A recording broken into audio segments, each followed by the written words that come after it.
Okay, so hello and welcome.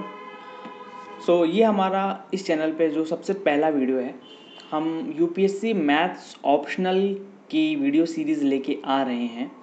ठीक है, अब क्यों लेके आ रहे हैं तो उसके पीछे रीज़न ये है कि मैंने बहुत सारे यूट्यूब पे देख लिए वीडियोस। तो यूपीएससी मैथ्स ऑप्शनल के लिए कोई एक ऑर्गेनाइज्ड वीडियो चैनल नहीं है, राइट। ऐसा पर्टिकुलर नहीं है कि टॉपिक वाइज टॉपिक और ऐसा जो भी सिलेबस को कवर किया हो, right. One of my friend जो कि यूपीएससी मैथ्स की प्रिपरेशन कर रहा है, तो ही ऑल्सो सजेस्टेड मी कि तुम जो है वो यूपीएससी मैथ्स ऑप्शनल का जो सिलेबस है वो स्टार्ट अगर तुम यूट्यूब पे करते हो तो उससे लोगों का भी बहुत अच्छा खासा फ़ायदा हो जाएगा। ठीक है, बिकॉज एक मैथ्स ऑप्शनल जो है एक स्कोरिंग सब्जेक्ट आता है। ठीक है, अगर आपका क्वेश्चन पूरा सही है तो आपको पूरे ही मार्क्स मिलेंगे, जो कि किसी और ऑप्शनल में ये बात नहीं होती है, राइट। तो मैं अपने बारे में थोड़ा सा इंट्रोड्यूस कर दूं। अबाउट माई सेल्फ छोटा सा इंट्रोडक्शन है। मैंने एमएससी किया है मैथमेटिक्स में फ्रॉम आईआईटी जोधपुर राजस्थान से। अभी मैं अपनी पीएचडी कर रहा हूँ in mathematics from IIST Trivandrum, Indian institute of space science and technology, जो कि इसरो का एक फंडिंग बॉडी है। और मेरे CSIR नेट जो एग्ज़ाम होता है उसमें जो ऑल इंडिया रैंक था होता है 29, और गेट जो एग्ज़ाम होता है उसमें जो मेरा ऑल इंडिया रैंक था होता है 451। तो ये छोटा सा इंट्रोडक्शन है मेरे बारे में। तो बेसिकली मेरा जो बैकग्राउंड है वो ऑब्वियसली मैथमेटिक्स का है। मेरी बीएससी से लेके अगर आप देखेंगे तो 3 साल की बीएससी एंड 2 साल की MSc and now I am doing the PhD. तो ऑब्वियसली मुझे जो है 5-6 साल का ऑलरेडी मैथ्स का एक्सपीरियंस है। जो भी आपके सिलेबस में है ऑलरेडी वो सब चीज़ें मैं कर चुका हूँ, राइट। और बहुत बार कर चुका हूँ, और ऐसा नहीं कि मैंने सिर्फ एक ही बार किया है। तो जो भी आपके सिलेबस में जो भी क्वेश्चन वगैरह हैं वो मैं ऑलरेडी बहुत बार रिवाइज कर चुका हूँ, बहुत बार पढ़ चुका हूँ। तो मुझे पता है कि क्वेश्चन को कैसे टैकल करना है, राइट। तो हाँ, तो यहाँ पर इस कोर्स के बारे में बताते हैं। तो ये कोर्स मैं जल्दी शुरू करूँगा। अभी तो मैं कुछ टाइम के लिए शिफ्ट कर रहा हूँ, तो शायद 1 हफ्ता लग जाएगा मुझे इस कोर्स को स्टार्ट करने में। मे बी मोस्ट प्रोबेबली जो है हम फरवरी के फर्स्ट वीक से कोर्स जो है वो स्टार्ट कर देंगे। और इस कोर्स के जो फीचर्स हैं वो देख लेते हैं। तो डेली लेक्चर होंगे, 5 दिन होंगे। डेली लेक्चर जो होंगे अराउंड 1 आवर और 1 आवर 30 मिनट्स के होंगे। ठीक है, इससे ज़्यादा फोकस हमारा बनता भी नहीं है और इससे ज़्यादा टाइम हमें चाहिए भी नहीं। ठीक है, 5 days in a week lecture होंगे, लाइव और रिकॉर्डेड, ये आपके ऊपर है। अगर आप लाइव सजेस्ट करते हैं तो मैं लाइव लेक्चर्स लूँगा, अगर आप रिकॉर्डेड सजेस्ट करते हैं तो मैं रिकॉर्ड करके डालूंगा। एंड हम ये करते रहेंगे ऑन यूट्यूब। तो lectures are completely free of cost, कोई भी पैसे देने की ज़रूरत यहाँ पे नहीं है। आप आइए, पढ़ के और जाइए, दैट्स इट। और अच्छा लगे तो कमेंट कीजिए, अपने डाउट क्लियर कीजिए, एग्ज़ाम क्लियर कीजिए, और दैट्स इट। ओके, ना सैटरडे को हमारे डाउट लेक्चर्स होंगे एवरी सैटरडे। तो मंडे टू फ्राइडे हमारे जो होंगे वो लेक्चर सीरीज चलेगा, और सैटरडे को हमारे एक डेढ़ घंटा 2 घंटे का जो हमारा डाउट लेक्चर होगा कि उस 5 दिन में हमने जो भी पढ़ा उसमें क्या डाउट है, ऑल।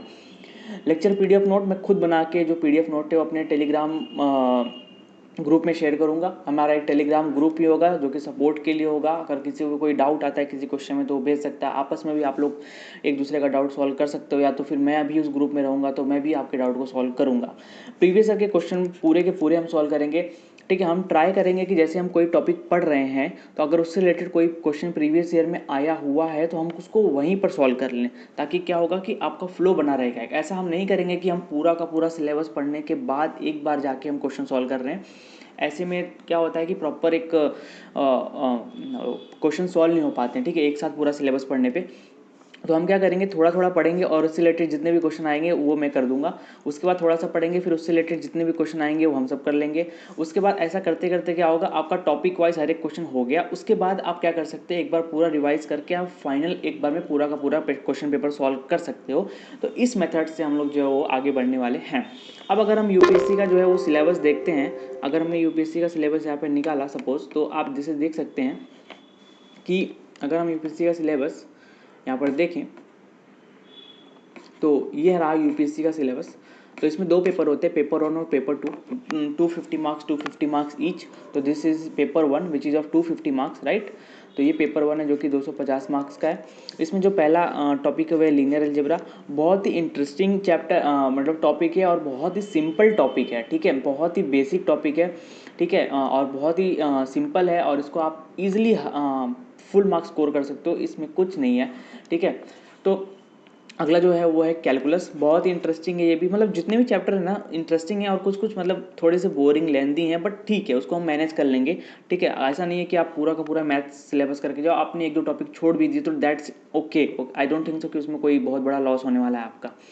उसके बाद हम कैलकुलस पे आए। कैलकुलस एक बहुत अच्छा टॉपिक है, रियल एनालिसिस का पार्ट है, function of real variable, limit, continuity, differentiability. Obviously आपने ये 11th 12th में पढ़ा होगा, बट यहाँ पर जो लिमिट, कंटिन्यूटी, डिफरेंशिएबिलिटी ये सब आते हैं थोड़ा सा हाई लेवल पे चले जाते हैं 11th 12th से। ऑलमोस्ट हमारा बेस वही है बट थोड़ा सा हाई लेवल पे है, तो हम स्टार्टिंग जो करेंगे ना वो एकदम बेसिक से करेंगे, हम 11th 12th से ही करेंगे। कि जैसे यहाँ पर फंक्शन लिखा हुआ है तो हम ये नहीं करेंगे कि चलो फंक्शन ये होता है डॉट, नहीं, हम बोल देंगे, ये नहीं बोल देंगे कि एफ ऑफ एक्स फंक्शन होता है, नहीं, हम एकदम स्टार्टिंग से करेंगे कि what is a function, function actually में होता क्या है, व्हाट इज़ अ फंक्शन से स्टार्ट करेंगे। ठीक है, तो एकदम बेसिक से एकदम एडवांस तक जाएंगे ताकि आपका एक एक टर्म का जो मतलब है आपके दिमाग में एकदम बैठ जाए, ताकि आपका क्वेश्चन अच्छे से सॉल्व हो जाए। एनालिटिक ज्योमेट्री 3D जो होता है, ठीक है, 3D बहुत ही इंटरेस्टिंग चैप्टर है, इसमें ज़्यादातर चीज़ें इमेजिन करनी पड़ती है और बहुत ही मज़ा आता है इमेजिन करने में, राइट। अलग अलग शेप्स होते हैं, प्लेन हो गया, sphere, cone, cylinder, paraboloid, ellipsoid and all. Ordinary differential equation एक बहुत ही अच्छा टॉपिक है, थोड़ा सा इसमें कन्फ्यूजन होता है कभी कभार। ठीक है, linear differential equation of one order, higher order, ये वो बहुत सारे अलग अलग मेथड्स हैं, तो उसको हम एकदम फॉर्मेट में करेंगे, एक एक टॉपिक वाइज करेंगे, और ताकि आपका एक एक मतलब एक काइंड ऑफ आपका ही खुद का भी नोट्स बन जाए। ठीक है, तो ऑर्डिनरी डिफरेंशियल इक्वेशन बहुत ही अच्छा चैप्टर है। थोड़ा सा जो डिफिकल्टी लोगों का आता है वो यहाँ पर आ सकता है, Laplace and inverse of Laplace में आ सकता है ओडी में। बाकी इस पूरे चैप्टर में आपको कहीं भी कोई दिक्कत नहीं आएगा, यहाँ से लेके जो यहाँ तक का जो सिलेबस है वो बहुत ही सिंपल है। थोड़ा सा आपको दिक्कत यहाँ पर आ सकता है, बस थोड़े से फॉर्मूलेस इसमें याद करने हैं और दैट्स इट, आपका काम यहाँ पे भी हो जाएगा।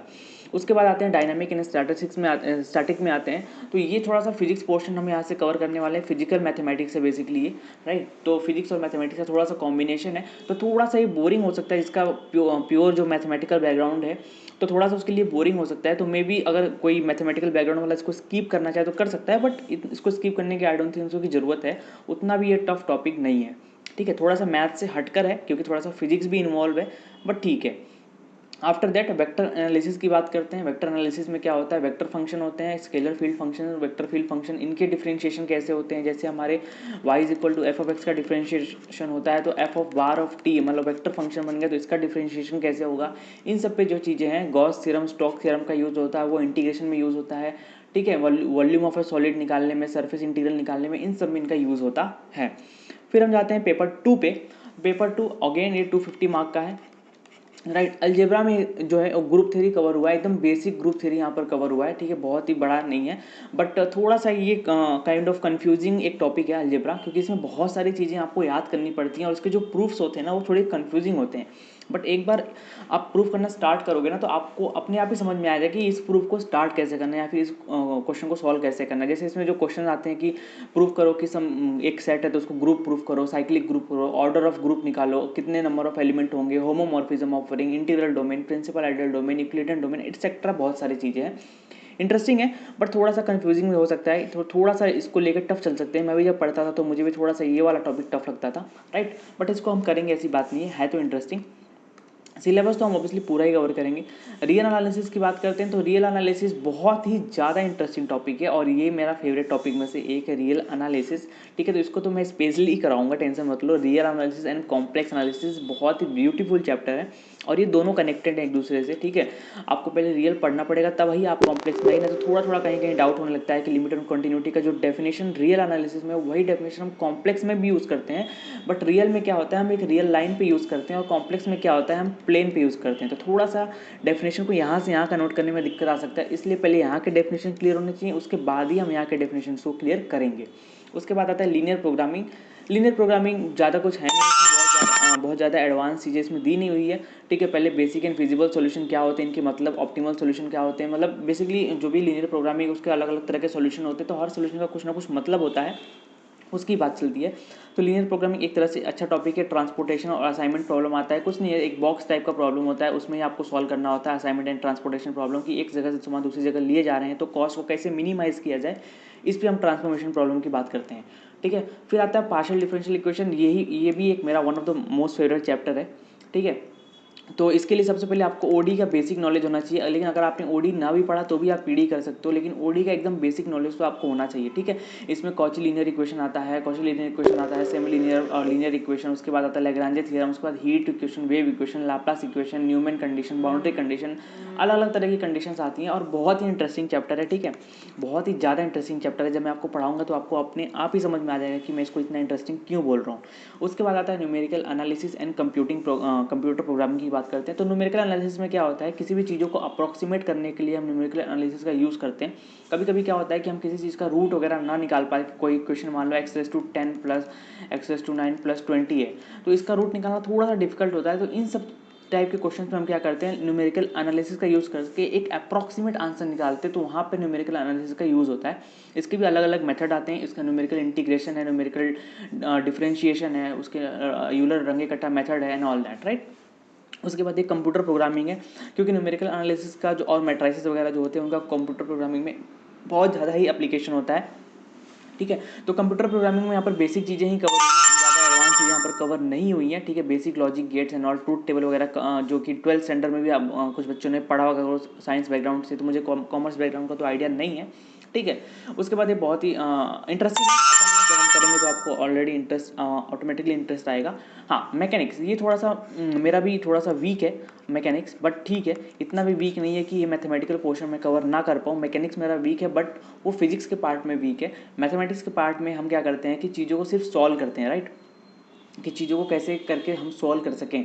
तो सॉल्व करना फिजिक्स में क्या होता है कि हमें सब चीज़ एनालाइज करना पड़ता है कि यहाँ से फोर्स निकल रहा है, यहाँ से फोर्स निकल रहा है, ये साइन थीटा, ये कॉस थीटा है।